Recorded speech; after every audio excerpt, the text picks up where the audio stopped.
What's up, Western Oregon? I'm Trevor Denton. He's Danny Vigil, and welcome back to the TD Show.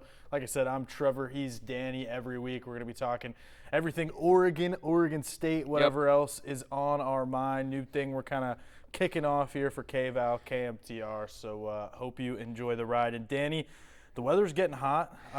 It's getting hot up in here. I'm sweating a little bit outside, and that means that we're reaching the most important part of the baseball season, aren't we? 100%. I mean, that was the first thing that came to mind. When I saw it was 80 degrees, I was like, oh, man, this is perfect baseball weather, softball weather. I mean, yeah. Spring is here, or I guess summer came a little early, whatever it is. But in Oregon, it seems like it just goes straight. One day it's 96 degrees, and you're like, it's summer. Spring just doesn't exist here, you know? I mean, yeah. But now, that means we're in postseason baseball. We got 100%. Oregon softball selection Sunday just happened a couple days ago. As of this recording, we're going to talk about that a little bit. But let's start, Danny, with everything going on in the college baseball world, and particularly an epic collapse by the Oregon Ducks. Yeah, Oregon baseball swept by Washington.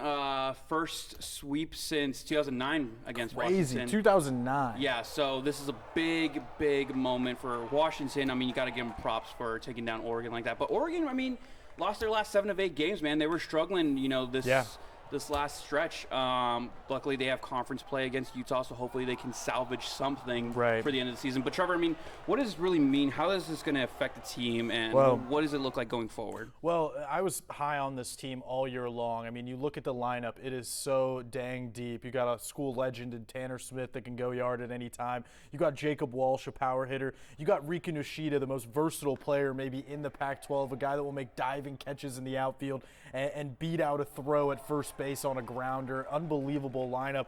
The pitching was always kind of a question mark for me, but for most of the year, they held up their end of the bargain. I think at one point a few weeks ago, they were like third in the conference in ERA. So they outperformed at least my expectations, but a lot of that was because of a guy from Roseburg that throws absolute heaters, Jace Stofald, their ace. Won 3 Pac-12 Pitcher of the Week awards in 4 weeks. You produce for the Monday broadcast when I'm often on in that 6 o'clock show. And yes, sir. Every week I was saying Jace Stofald won Pac-12 Player of the Week. I was almost getting bored of saying it, but it was true. The guy was throwing heaters. He's out with an undisclosed injury. We don't know when he's coming back, and that has affected the Ducks in so many ways. I think even Coach Waz knows it. Everyone on the team knows it. This time of year, you can have a great lineup, but the pitching. This is when pitching takes over. What's your depth like? Do you have 2 guys that you trust to win a best 2 out of 3 regional or super regional? And now the Ducks don't have that guy. And what we've seen is an epic collapse. I mean, in all of those games against Washington, they got absolutely rocked. The first game I was at was 14-5. The last game, Oregon's offense was fine. They were hitting home runs. Drew Cali going yard, Jacob Walsh going yard, but the pitching just hasn't held up, and that is dangerous when it comes to postseason play for this team. They went from a team that was ready to host a regional to now a team that I think they'll make the NCAA tournament, but man, they will be limping into that thing if they can't get it done against Utah this upcoming series on the road at Salt Lake City. And I feel like Utah in every sport is Oregon's Grim Reaper. Like I feel like it's their Jason Voorhees around the corner. Not to get too ahead of ourselves, but Oregon softball is on a similar path. Felt like a lock to host a regional, and then Utah pretty much ruined that by sweeping the Ducks. So yeah. Very interesting to see how that'll play out, Danny. Oregon baseball definitely on the downswing right now, but like you said, can they salvage something? I don't know, because I don't know that Washington was the most elite opponent, and yet they were able to absolutely rock the Oregon Ducks at home on senior weekend, sweep them clean. So tough times for the Ducks right now. I don't know how else to say it, but this is the time of the year when it's put up or shut up time. Yeah, no, it's been a brutal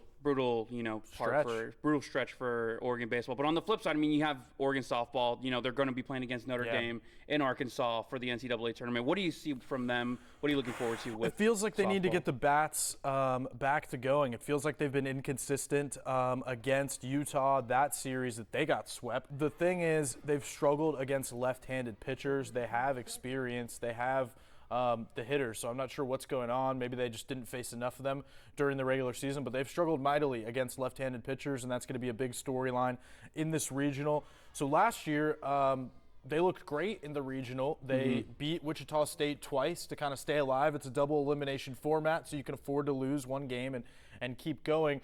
Then they took leads against Arkansas, the host school, but let those kind of evaporate and fade away late in the game. So I wonder if they can hang in there, pick up this win against Notre Dame. As Missy Lombardi said, game one's the most important. You know, it's kind of similar to like the NBA. Like you want to win that game one, and put the other teams on the ropes first. You don't want to already be in defensive mode and go to that loser's bracket. You want to pick up this game against Notre Dame. I know that sounds obvious, but I think game one's the most important because then you're going to meet the host school, Arkansas. But how about all these connections between Arkansas and Oregon? The Hayden Herrera pipeline. My boss hails from Arkansas, and it feels like the state of Arkansas and Oregon have this metropolitan area all of a sudden. There's SIDs from Arkansas. Yeah. Oregon softball just seems to want to go to Fayetteville every single year. You had the Khalil Ware connection, him being from Little Rock. So that's a funny thing to watch. But yeah, 2 years in a row in Arkansas. They haven't made a super regional since before Missy Lombardi's time, 2018.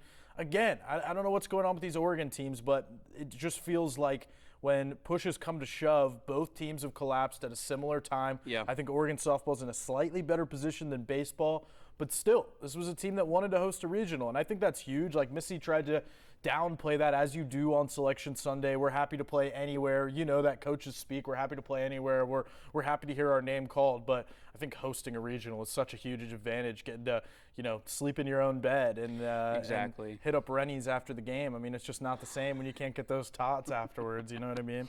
Yeah. So, shout out Rennie's very Landing. interesting. Very interesting. Yeah, and then now we go up to Corvallis and you see Oregon State. I mean, they're in the top 10 in rankings. They are killing it over there. It's the opposite. It's very Oregon State that they find themselves really in the mix at the right time, because this is a team that was more hovering outside of the top 10 in the top 15. But steadily, man, they've found their consistency. It reminds me of a lot of last year where they're finding their stride. Last week, they dropped a game against Utah, the last place team in the Pac-12. Another reason why Oregon's got to pick up some wins against them this weekend.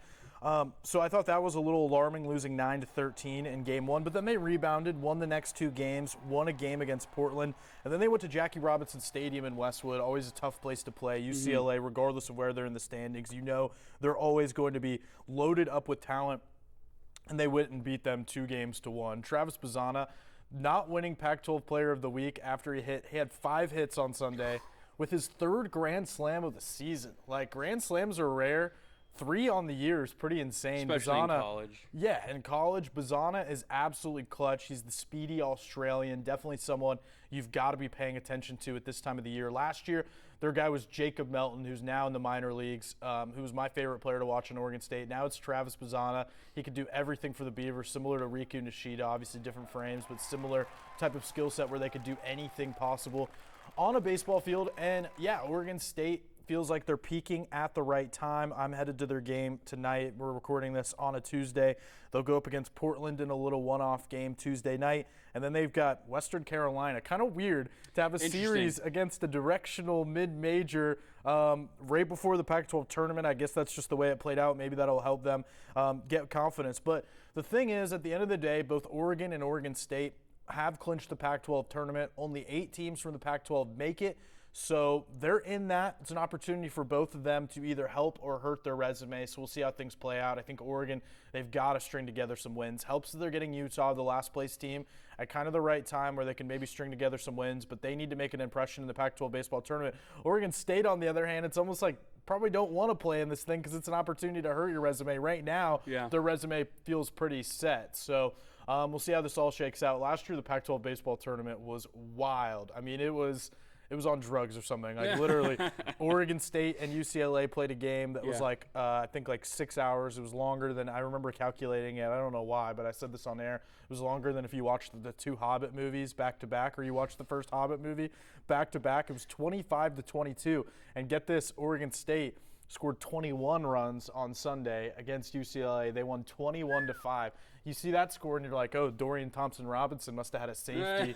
and Damian Martinez scored 3 touchdowns. But no, it was baseball. So Oregon State, man, they are sneaky, but they have the championship pedigree. It's kind of like, reminds me of Alabama, where it's like, maybe they lose a weird game. Maybe they have some close games and you're kind of like, Maybe this team isn't that good. Maybe Saban's on the downswing, and then they end up in the playoff and have a chance to win it every year. That's how I feel about Oregon State. No matter how the rest of the season goes, Mitch Canham seems to have his boys ready around May, and it's like a whole different sport. February baseball is a lot different from May baseball. This is when you need your pitching. You need a deep lineup. We'll see what happens with Oregon State. Still some questions about their pitching for me. Excited to see this game tonight against Portland, how that plays out, heading up to Goss Stadium. Always a good time. By the way, I love that fan base. The fan base up at Goss Stadium, I think, is one of my favorites that I've seen since covering things here in Western Oregon. I definitely feel like Oregon State overall just doesn't get enough credit for their fan base. I think they have one hell of a fan base. I mean, 2 years ago when Oregon State went on that deep run in March Madness, I was in Bend for when they played against, I think it was Loyola. Yeah. And, the fans there, they were out and about. They were cheering on their team. Are they big in Bend? Do they have a presence in Bend? Well, they have the campus there, OSU Cascades. Okay. So you got some Bend heads out there. Heads for sure. Heads in Bend, yeah. So, like I said, their fan base is incredible. Even for their football team, man. And I'm glad that they're finally getting the recognition that they deserve. I'm excited for Oregon State overall. Yeah. They're finally getting the respect, which I can, honest to God, highly commend for that. Baseball is a great fan base. Everyone's glued into the action. Everyone knows what's going on. They travel well. Like, I was there, heard fans talking about making their plans for Scottsdale for the the Pac-12 tournament. Where are you staying? Like, they follow this team very closely. Everyone's got their scorecards out. I feel bad because we don't stay at the entire games always. It's an hour away, and we got to run highlights back to Eugene. So, for instance, I won't stay the entire game, but fans' heads will get kind of mad, seeing me leave. Like they're like, why aren't you staying the entire time? Because they're passionate. They want the media and everyone else to be as locked in as them. So that's a great fan base. I'm excited to be at the game tonight and excited to see where they go. Should we transition to some news that broke a couple weeks ago? Yeah, let's talk about it. A big elephant in the room, obviously, Bronny James. If you guys don't know who he is, he's the son of some NBA player, one of the greatest of all time. Do you recognize that name? Yeah. But, he committed to USC. For this guy, it's big news. Obviously, picked USC over Oregon and Ohio. Ohio State, I don't think that was never ever felt happen. Like they were big. Yeah. No one wants to live in Ohio. But, big news for USC. Big news for the Pac-12, 100%. Regardless, was I upset about the outcome that he didn't choose Oregon? Yes. But am I excited he's in the Pac-12 and not going to Duke or North Carolina or Kansas or whatever? Yeah. I'm really excited. Trevor, you speaking from, coming from USC, how do you feel about Bronny James? All right, Danny. Here's how I feel. I got a take on this. So, reading the reporting, I think John Canzano is a big part of this, but reading some of the reporting around Bronny James' recruitment, at least the vibe that I get is that some of those blue blood programs, and maybe even Oregon as well, throw them in there, not as a blue blood program, but as a program that maybe felt this way. I think a lot of programs in the nation, the vibe that I'm getting, they viewed Bronny James as a potential distraction. The cameras coming in, the documentary crew, maybe having Drake and Draymond Green on the bench watching the game, maybe having LeBron hover around things. I think a lot of people viewed that as a potential distraction. And I think that's ridiculous. I think that's absolutely absurd to view a solid 3-and-D player as a distraction. And it's like, do you want your program to have the exposure or what? And I really like this fit for USC because I feel like, and USC has made this shift again, but I feel like in a world where college athletics is kind of stiff and they don't want these distractions and they want to keep the locker room a certain way. Here's the thing. USC needs to be a distraction. They need to be the distraction because LA is such a loaded media market with the Dodgers and the Lakers. Forget having distractions within. They need to be the distraction in this market. They need to embrace the documentary crews, the celebrities that are going to be on the bench. If any school needs to embrace that, it's the USC Trojans because when they're at their best, they are flashy. They are the pomp and circumstance. They are Reggie Bush and Will Ferrell and Snoop Dogg I was being just about at practice. to say, you look at like Pete Carroll's USC. They were the flashiest team in Los Angeles, more than the Lakers, more than the Clippers. Personalities, yeah. And you grew up in Southern California. You saw this firsthand, right? 100%. Were they the talk of the town, at that time? Everyone was a USC fan. Yeah. Everyone. That was probably the one school, one team, one brand that you would see all over Southern California, at least growing up. And I feel like you're right. Bronny going to USC is a big move. It's a fit. It just works. It's LA. 100%. It's the USC that we remember from our childhood, and I feel like that's the big shift that USC's made under Mike Bohn. I feel like he understands that. He understands that this is not the place for boring coaches like Clay Helton, so he went out and got Lincoln Riley. This is not the place where we're going to sniff up our nose and look down on something like Bronny James coming in. This is the place to handle the celebrities. And USC basketball, they've been under the radar throughout their history. I think they're on the upswing. They got a lot of good players in the NBA. The Mobleys were really good for them. So I think that Andy Enfield is the coach to handle this type of thing. And I think it's a fantastic fit. And I think it's honestly ridiculous if programs viewed him as a distraction, because it's entertainment. That's what sports are. And the stiffness, the like turning up your nose, like the fact is he's a really good 3-and-D player. The fact is that USC is not going to be relying on him to put the program on his back this year at all. He's a guard. They have Boogie Ellis coming back. And by the way, they have a player that's better than Bronny coming in, Isaiah Collier, #1 guard in the nation. So the pressure's off Bronny. He can come there, develop as a player, get better. But I also think that, he'll bring a juice and an energy, and games will be on ESPN. I think it's a perfect marriage where you're not telling him, hey, you need to save our program, but you are going to reap the benefits of all the exposure that it's going to bring, and that's going to be big for USC as they head into the Big Ten a year from now, especially if he ends up staying, which I don't know if he's a one-and-done guy. I mean, I don't know that I get that vibe. If he averages like 10 points a game and does he really leave after 1 year? I don't know if I see that happening. I don't think so. And I remember I saw the clip from when LeBron talked about it, about his son obviously committing, and he was just saying how huge it is for LeBron being, going to college. It's a huge, Savannah didn't go to college, LeBron didn't go to college, and Bronny is the first one. So I also agree. I don't think he's going to be a one-and-done player. I think he'll be there for a couple of years, 100%. Get his degree. It's probably what LeBron's going to probably want from him. Obviously, they said they're not going to hover over him and everything. But I do think Bronny will stick around USC. I mean, why not?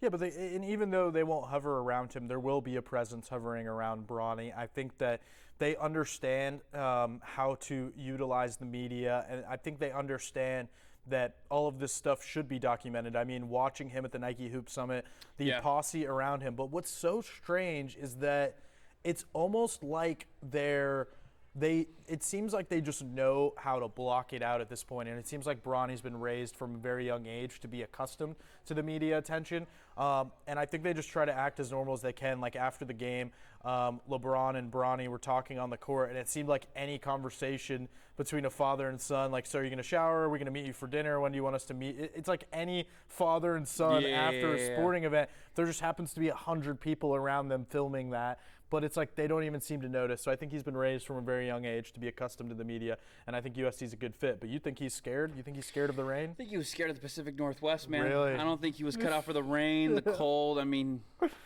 I don't know, man. I think he came up to Eugene and just couldn't handle it. So I like how much you defend Eugene. I like how Eugene you are and how much you defend this state. Like, you've adopted the state 100%. as your own. And, coming from Southern California, I mean, the first 2 years I hated Oregon. Despised it. I thought the state sucked. Nothing was cool about it.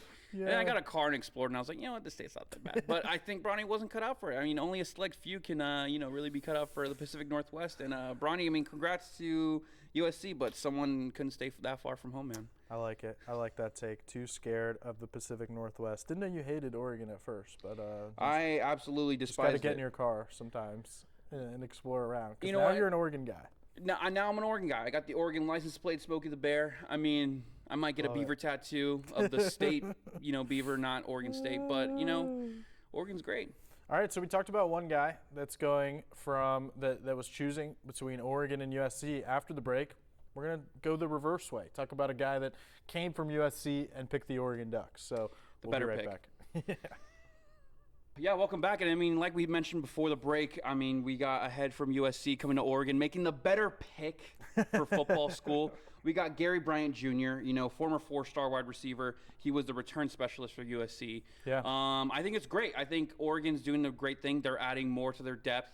He's going to be joining the likes of, all these other talented receivers. I mean, what do you think about Gary Bryant? Well, watching him at USC, obviously very closely, he was a dynamic guy. Even his freshman year in 2020, that pandemic-shortened season, he showed some extreme returnability. The play that I'll always remember is USC's down 38 34, I think, against UCLA that year. And, 40 seconds left, less than a minute left. USC needs a big play to make a last drive, and Gary Bryant, the second, returns a kick 56 yards, setting up a touchdown and setting up the win. So I think he's a very dynamic player. The next year, during the 4-8 season, he did shine, having nearly 600 yards. Couldn't quite find his footing in a very loaded Lincoln Riley offense. I think Lincoln kind of brought in his guys, though. 100%. I think it was tough for kind of incumbent guys in USC's offense to find their footing. But I think this is a really dynamic receiver room. You maybe don't have the size that you'd maybe want, but you have Troy Franklin, who's a Biletnikoff candidate. I think Troy Franklin, I have no worry. I think he's a set player. Stud. I think he's smooth. He's a smooth player, smooth route runner, smooth hands. He does everything well, so we're sure on him. I think Trayshawn Holden is your move the chains guy. We need 7 yards, a good possession receiver that's reliable, that has big game experience, that can move the chains for you. I think Tez Johnson is your DeAnthony Thomas, hopefully. I mean, best case scenario. Maybe a poor man's Anthony Thomas, but a guy that can take a short pass and make a big play out of it. Really small. I mean, really small, like 150 pounds. He's a light one. But he's electric with the ball in his hands if you can get him in space. Now you had Gary Bryant, who's similar skill set to Tez Johnson, a dynamic player, a smaller player, but a guy that can make big plays. And I think this is huge. I think he instantly becomes your top return man on punts and kicks, which is very important. Chris Hudson sometimes shaky in that role last year.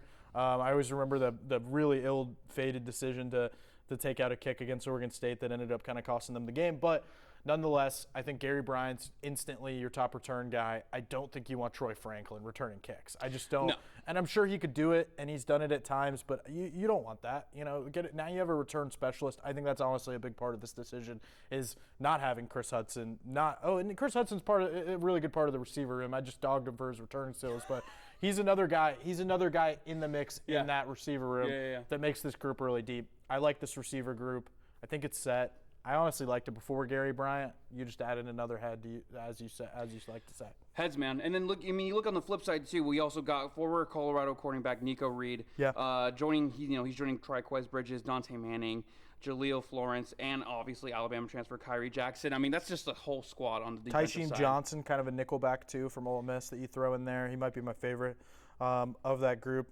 Yeah, it's a good group. I think it's put up or shut up time for Dante Manning, especially former big-time recruit in 2020. I think this has got to be his year. They got an offensive lineman from East Carolina that's going to provide some depth, maybe even play his way into a starting role. And then another tight end. I don't know how good Caden Ludwig is. I mean, he redshirted at Colorado, a 1-11 team, so we'll see. I don't think it's a splash. But they needed something in that tight end room to kind of help out. We don't know how bad the Terrence Ferguson issue is, his injury, but I think they're hoping he's back for the season. But you add some depth there. So, football, like the receiver room in conclusion, I think it's very dynamic. I think it'll be up there with anyone in the Pac-12, honestly. That's a good group. The names we just mentioned, experienced guys that have played elsewhere and had success, Chris Hudson and Troy Franklin that are back. So I think it's a good group. 100%. In conclusion. In conclusion, I mean, Oregon's adding a lot to their depth. So I'm excited for what they do with this young squad, with these receivers, with the guys on defense. So, fun thing that let's do that next week is I like doing this, and I did it last year. A fun exercise is taking unit by unit who you would take between Oregon and Oregon State. We'll go unit by unit. It's kind of surprising. I think last year I would have taken like DBs, maybe running back. So it's interesting. You think it's going to be all Oregon, but it's fun to see kind of what units are better, almost like a draft of which unit we could take. And we can even do that with like USC too, between Oregon, and it's kind of a good fun exercise to evaluate these teams. Well, let's move on. What do we have next? So but now big news for women's soccer. Lane United got their first ever women's team. They play for the USLW League, or Women's League. Yeah. And they had their debut. I mean, obviously they lost to Capital FC Athletica 4-0, but the coach said, he's really encouraged by their performance. They never stopped trying to score, so he was really happy with that. He thinks this is a really young squad, really great squad. Their Friday home opener is at Civic Park. I'm not sure who they play against. Got to look at that. But, I mean, this is huge for women's soccer. I mean, you look at NWSL, they're starting to blow up big time with all their soccer teams, the Portland Thorns. So I think Lane United getting a women's team is big for the Willamette Valley. I mean, I'm excited for it, man. What do you think? Yeah, it's always good to have that something representative for the kids to come and see. A lot of youth soccer teams will be coming and seeing them and looking up to those girls, and I think it's a fun little fan base that Lane United has. It's a short season; it always goes by pretty quick, but they're really fun to watch, and I think just having that presence, like you said, in the Willamette Valley, bringing some of that energy, like the women's sports in Oregon. People are passionate about it. People are, even though there's not an NW, not a like WNBA team. Maybe there's not a ton, but when you have good women's sports here, the really cool thing about this area is people show up. I mean, Oregon women's basketball had a run there. Yeah. The Thorns are huge, so I think any more presence you can get in the women's game, I think that's where the growth in sports is right now. I agree 100%. And I mean, back when I was at UO, when I covered for the Daily Emerald for sports, my favorite team I think to cover was women's soccer. They were so much fun to watch. They had a great fan base. They were an electric team. And I agree with you. I mean, Oregon and women's sports are like, they're neck and neck. I mean, you look in Portland, they have a sports bar called the Sports Bra, dedicated only to women's sports. I think that is amazing just for the culture, for everything with women's sports. I'm glad you mentioned that. And I think it's dope. I mean, I maybe I'll go to a Lane United women's team game. So maybe go to this one on Friday. But yeah, like you said, big for women's sports. I'm excited, man. Very excited. It's cool to have a new team as well. When we get back, Danny's got a quick rant, and then we're going to get out of here. So stay tuned. All right, well, before we get out of here, I just needed to get something off my chest. Please. All these streaming services, man. I just learned, obviously, if you guys don't know the news, Peacock paid $110 million for one game. It's an NFL wildcard game that's going to be exclusively on Peacock, or if it's a local team, it'll be on the local NBC station. But my biggest beef with this, man, is just now all the hoops and obstacles I have to go through just to watch a freaking NFL game. We have Peacock now. You have Prime Video with Thursday night. You have ESPN Plus, which is now going to apparently exclusively get the rights to whatever overseas games they have this next year, whether it's Germany or England or whatever. I'm just annoyed by it, man. I'm annoyed. I don't want to have to be like, okay, what game is this going to be on? I don't care. Just put it on the TV, Because you got some games on Prime now. Now YouTube TV is big in the space. They got NFL Sunday Ticket, which I'm gonna have to pay for. All right, I'm not paying rent for that next month, but $249. They really get you coming and going. The NFL is going to get theirs no matter what. No groceries are gonna happen that week. All right, I'm paying for NFL Sunday Ticket. I need it because I gotta watch my teams play. I'm a Raiders fan. We got 4 primetime games this year, which I am excited about to see this team go 6-11. We're gonna be terrible, but yeah, I mean. Like I said, I'm going to stand on my soapbox and being like, I'm tired of these streaming services.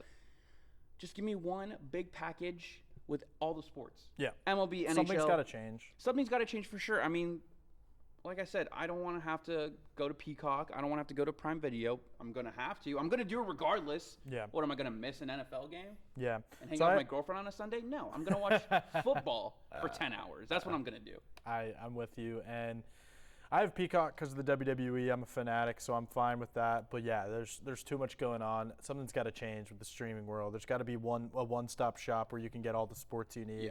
Yeah. There's too many. Nothing is worse than not remembering your password and then doing forget my password, and then you got to do 7-factor authentication to get it back.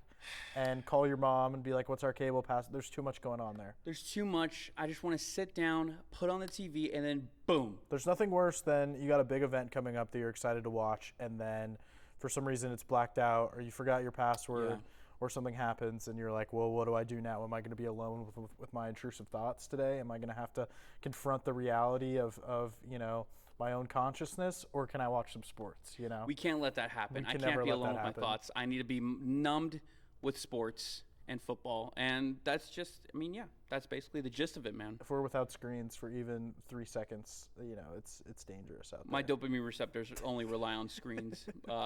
My vision's shot from all this blue light, but it's all right. Yeah. And I know you wanted to end this show on a little bit of a more serious note, something that happened here. 100%. Condolences to the UO Club men's hockey team and the family of Dayton Clark, who unfortunately passed away over the weekend. Huge loss. You never want to see something like that happen. Yeah. We have a GoFundMe on our website, caveout.com, in the article. But, like I said, condolences. Wish nothing but closure, and, hopefully they can get past this. But, yeah, something you never like to see. But us here at KVAL, I mean, I can probably speak for us both. We wish nothing but the best for the family, for the team, and just hope you guys can support them, in this difficult time, and support Oregon men's hockey. Great program over there. They've done some fantastic things. So very sad to see 100%. A member of their team pass away. All right, we're going to wrap up this episode of the TD Show. Thank you so much, Danny, for joining us. We covered a lot today. Fun show. Quite a lot. We're going to keep bringing you this content. So hope you enjoy. We'll see you next time. Later.